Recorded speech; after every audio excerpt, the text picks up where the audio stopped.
What if the biggest lie in decision-making is this?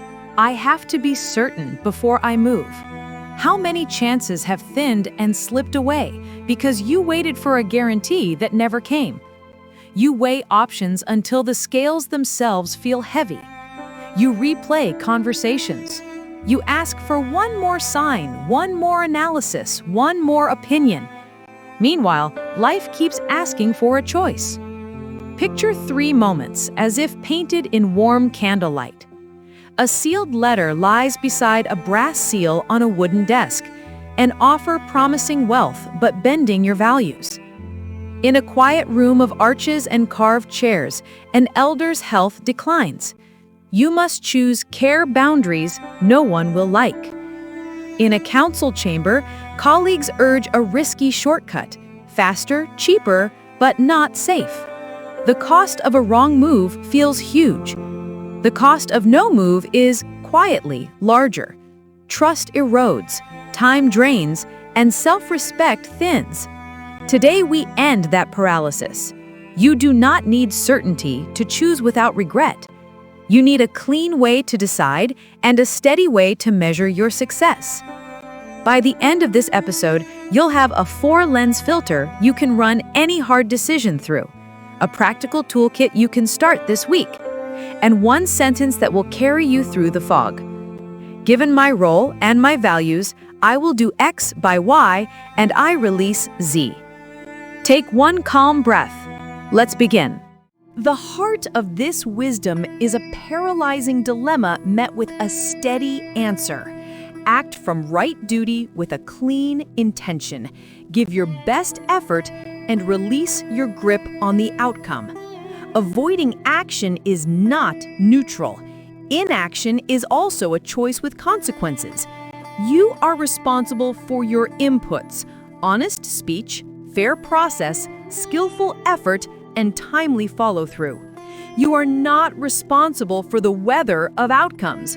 When you root in this, clarity rises, regret fades, and paradoxically, your results improve. Hold one image as we talk, a stone lighthouse against changing skies. Praise or blame, success or setback, they pass like weather. Your steadiness is the light. Do what truly belongs to you based on your innate nature, your role, and your conscience, even when it's uncomfortable. It is better to do your real work imperfectly than to copy someone else's path perfectly. Act for the genuine welfare of all involved, not for polishing your image or grasping at results. Let the good of the whole be your offering, guiding both your lines and your limits. Treat praise and blame, success and setback as useful information, not your identity. This equanimity keeps your values, not your moods, in charge. There is a quiet, observing center in you that can notice fear and impulse without being dragged along by them. When you consult this steady place, your choices become cleaner. We all cycle through states of clarity, restlessness, and heaviness. Aim to decide from a place of clarity. If you are restless or heavy, the wise action is to restore steadiness first, then choose. After making your best effort, let the result unfold as an offering. This is disciplined humility, not passivity.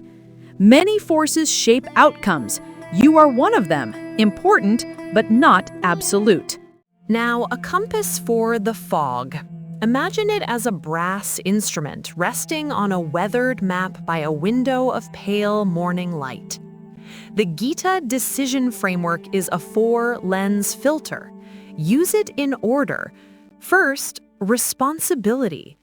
What is truly mine to do here, given my role and conscience? What belongs to others or to time? If you're taking on work that belongs to another adult or to the future, name your true line and step back. Second, values. Which non-negotiable principles apply? Truth, fairness, safety, respect? What means would violate them no matter the gain? Separate principles from preferences.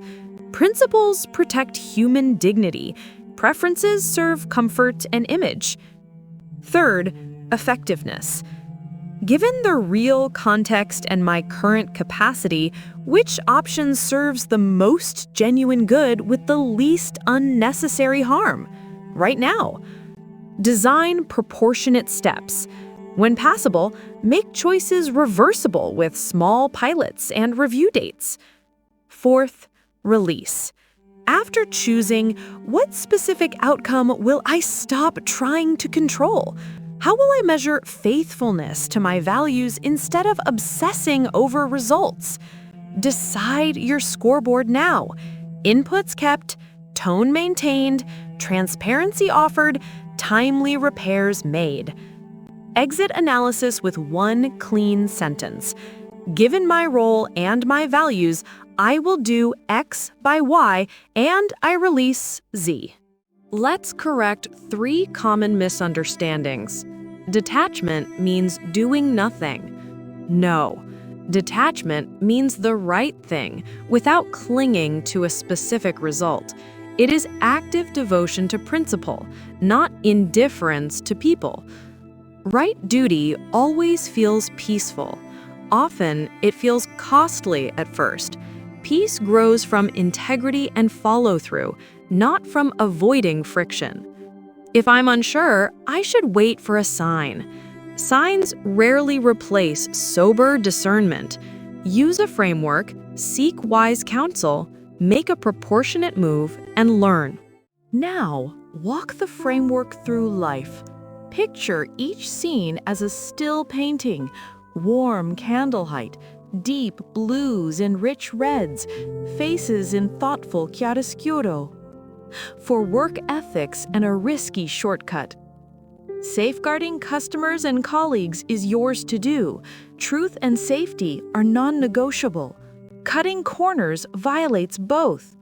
Propose a safer alternative with honest timeline impact. Outline practical costs of the shortcut. If refused, escalate through a fair channel. Let go of universal approval. Measure integrity of process, clarity of communication, and timeliness of escalation. For a relationship crossroads whether to repair or exit, honest effort is yours.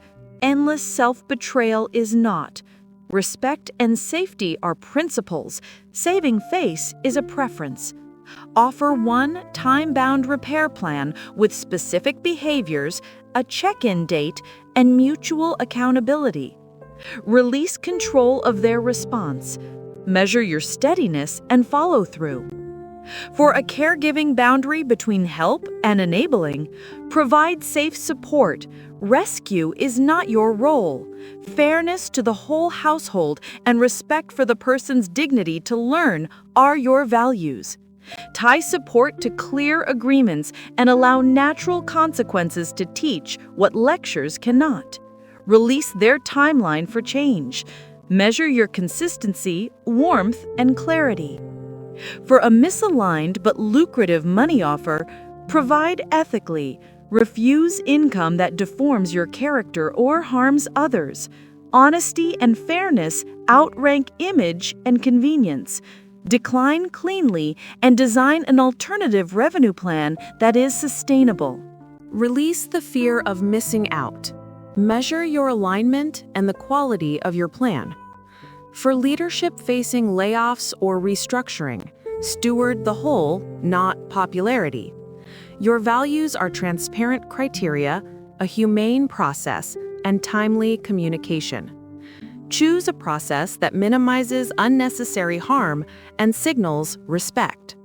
Release universal approval. Measure fairness of criteria, clarity of message, and the support you offered. Notice the pattern. The framework does not promise certain outcomes. It gives you a certain way to live. That steadiness becomes your regret-proofing. Even when outcomes swing, you can say, I did what was mine, I did it cleanly, I learned, and I released the rest. Choose one or two of these simple practices today. Keep the settings simple. Imagine a quiet desk by a sunlit window, a quill beside a small hourglass. Each practice reflects a core teaching: right duty, clean intention, steady mind, and release of results. First is the 4-lens decision sheet. Write the situation at the top in one sentence. For responsibility, list what is truly yours to do.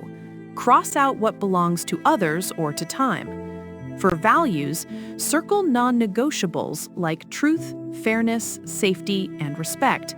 Note any means you will not use. For effectiveness, outline one proportionate next step you can take within 48 hours. For release, name one specific outcome you will stop trying to control. Finish with the sentence, "Given my role and my values, I will do X by Y, and I release Z." If you find yourself overthinking, set a 15-minute timer and stop when it rings. If you fear reactions, decide your scoreboard now: inputs kept, tone, transparency, then act. Second, a principle versus preference map. Draw 2 columns, principles and preferences. In principles, list safety, honesty, fairness, respect, dignity. Add any role-based duty. In preferences, list speed, convenience, image, comfort, popularity. For your current decision, test conflicts. If a choice protects a principle, it wins over a preference. If everything feels like a principle, use the 3-question test. Does this protect safety? Does it protect fairness? Does it protect respect? If not, it's a preference. If you feel social pressure, remind yourself, I answer to my principles, not the crowd. Third, the 1-step pilot. Name the smallest meaningful step that tests your direction with limited risk, like one conversation, a 30-day schedule trial, or a single client policy. Define success signals you control, like actions completed, tone kept, or clear documentation. Put a review date on your calendar now. Run the pilot. On review day, keep, adjust, or stop. If you're a perfectionist, define good enough for a test in 1 line, then begin. If you feel pressure to leap, say aloud, pilot first, then decide, and share the review date with one trusted person. Fourth, the wise counsel rule. Choose one grounded person with no stake in your outcome. Prepare a 5-sentence brief: the situation, your role, the principles at play, your next step, and what you plan to release. Ask 3 questions. What am I not seeing? Which principle is at risk? What is a proportionate next step? Listen for principles, not permission. Refine your decision sheet if needed. If you find yourself seeking validation, draft your decision before the call and ask them to test your principles, not approve your plan. Limit yourself to 1 counselor per decision cycle. Fifth, the post-decision protocol. For 7 days after a decision, record the inputs you controlled each day. Actions kept, tone, transparency, timely repairs. Limit outcome checking to 1 short window daily, just 2 to 5 minutes. When anxiety spikes, whisper, inputs are mine, outcomes are weather. Then return to today's step. On day 7, review. Did I honor my values? What did I learn? What is the next right step? If you find yourself obsessively refreshing, place the check-in window on your calendar. Outside that window, close dashboards and reopen your decision sheet. Replace "Did I win?" with "Did I keep my inputs? What did I repair?" Sixth, the mine versus not mine card. On a small card, write 2 lists. Under mine, write my words, my tone, my boundary, my follow-through, my repair. Under not mine, write their mood, their timeline, universal approval, exact numbers by dates I don't control. Before a hard conversation, read the card once and choose one sentence you will say. For example, I will do X by Y, or I won't do X, and here is the safer alternative I can offer. Or, I can stay in this if we both agree to A and B by a certain date. During the talk, if emotions rise, touch the card, lengthen the exhale, and restate your one line. If you start taking back what isn't yours mid-conversation, pause, breathe out longer than you breathe in, and repeat your boundary sentence calmly. If you feel guilt after setting a limit, review your principles column to remember why the limit protects real good. 7th, the 24-hour decide by and review by. For non-urgent dilemmas, set 2 dates now: a decide by date within 24 to 72 hours and a review by date in 1 to 4 weeks. Use the decision sheet to choose by the decide by date. Live the decision until the review by date. Then evaluate what you learned and adjust. If you find yourself endlessly postponing, put both dates on your calendar and text them to one trusted person.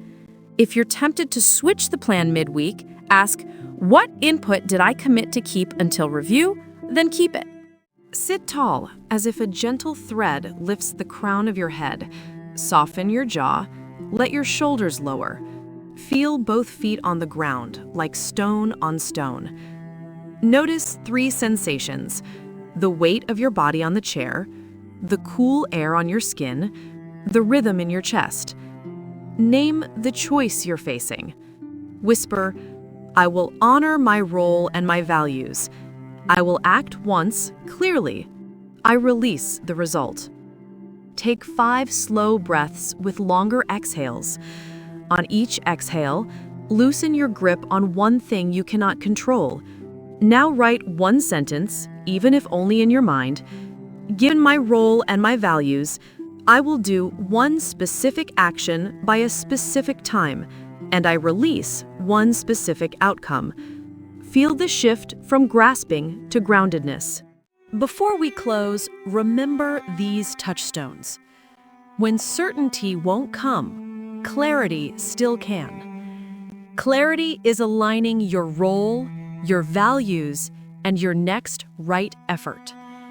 Inaction is also a decision with real consequences. Your scoreboard is inputs, honest words, fair means, skillful effort, timely repairs. Outcomes inform, they do not define. Evenness is strength, not numbness. Treat praise and blame as weather across a steady landscape. Trustful release is not giving up. It is disciplined humility. You do your part and let the rest unfold. For the next 7 days, choose one real decision. Fill one 4-lens decision sheet. Set a decide by and a review by date. If possible, run a 1-step pilot. Keep the post-decision protocol. On day 7, ask, did I honor my values? What did I learn? What is the next right step? If today helped, share one story in the comments. Which decision did you face? What was your given my role sentence? What outcome did you release?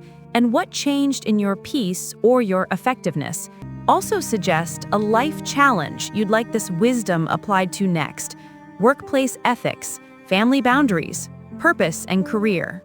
As you leave, hold one final image. A quiet courtyard of arches at dusk, walls washed in deep blues and warm golds, a single candle steady in a stone window. Bring your best action. Release your grip. Walk forward. That is the secret to clear decisions and to living without regret, starting now.